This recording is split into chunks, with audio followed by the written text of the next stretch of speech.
Breaking news वासा ठारू शामा शेर कंदालूं जिते पसंद जो पढ़ू ता कतल थियल बिन जणनि जे वाक़े के पुलिस कारोबार जो ज़रियो बणाए छॾियो आहे। अहम ख़बर आहे नाज़रीन वासा शेर कंदे रहिया आहियूं। ठारू शाबर साहब पसंद पढ़ने ता कतल थी वियल बिन जणनि जे वाक़े के पुलिस कमाई जो ज़रियो बणाए छॾियो आहे।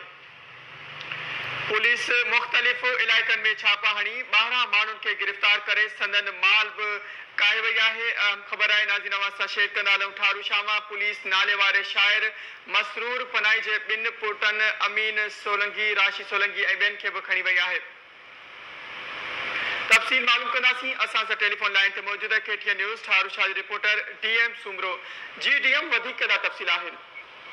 हाँ जी मंदर बिल्कुल ठारू शाह साहब ताहिर और सोलंकी में प्यार के पढ़ने ता सोलंकी ऐं भोट बिरादरी के 2 गिरनि में थियल झेड़े बैदि जेके 2 ॼणा नौजवान क़तल थी विया उन खे मुशर्रफ रोड पुलिस जेको आहे सो कमाई जो ज़रियो बणाए छॾियो आहे। ऐं जॾहिं त मुशर्रफ रोड पुलिस SSP जेको आहे इल्ताफ़ लगारी 3 DSP ते हिक कामयाबी मुश्तमिल कई आहे। जेके DSP जेके आहिनि से उन्हनि जे मुख़्तलिफ़ ॻोठनि ते जेके जवाबदार घुरा हुआ त ठहियो पर उन्हनि जे मुख़्तलिफ़ जेके पाड़ेसरी आहिनि उन्हनि जे ॻोठनि ते पिणु चढ़ायूं कयूं आहिनि। जॾहिं त जेको सो साहिती परगणे जो नामियारो शाइर आहे मसरूर पनाई उन जा 2 पुट जेके आहिनि उन्हनि खे गिरफ़्तार करे वई आहे। उन्हनि जे पुटनि खे गिरफ़्तार करे वई आहे। जॾहिं त उन जे पाड़े में रहंदड़ जेके ॿिया सोलंकी बिरादरी जा माण्हू आहिनि उन्हनि जे घरनि ते पुलिस जेको आहे सो चढ़ायूं करे उन्हनि जे घरनि मां माल मता जेको आहे सो ढोर काहे वई आहे। जॾहिं त उन खां पोइ 4 मोटरसाइकिलियूं ऐं मासूम ॿार जेके आहिनि एॾे में उहे जेको आहे सो पुलिस जेको आहे सो गिरफ़्तार करे ऐं नामालूम हंधि मुंतक़िल करे छॾिया आहिनि।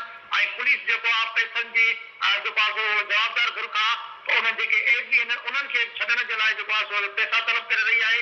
जॾहिं त जेके मुतासिर घुर जेकी आहे उहो जेको आहे सो एहतजाज कंदे ऐं गुज़ारिशूं कंदे SSP जेको आहे DIG खां ऐं IG खां मुतालबो कंदे चवनि पिया त असां सां जेको आहे सो मुशर्रफ रोड पुलिस इंतिहाई जेको आहे सो ज़ुल्म करे रही आहे।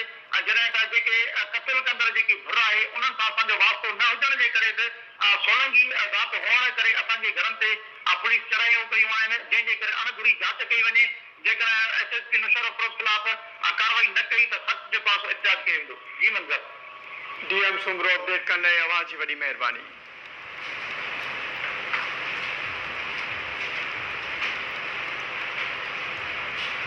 ख़बर शामिल कंदासीं। अमेरिका जो अफ़गानिस्तान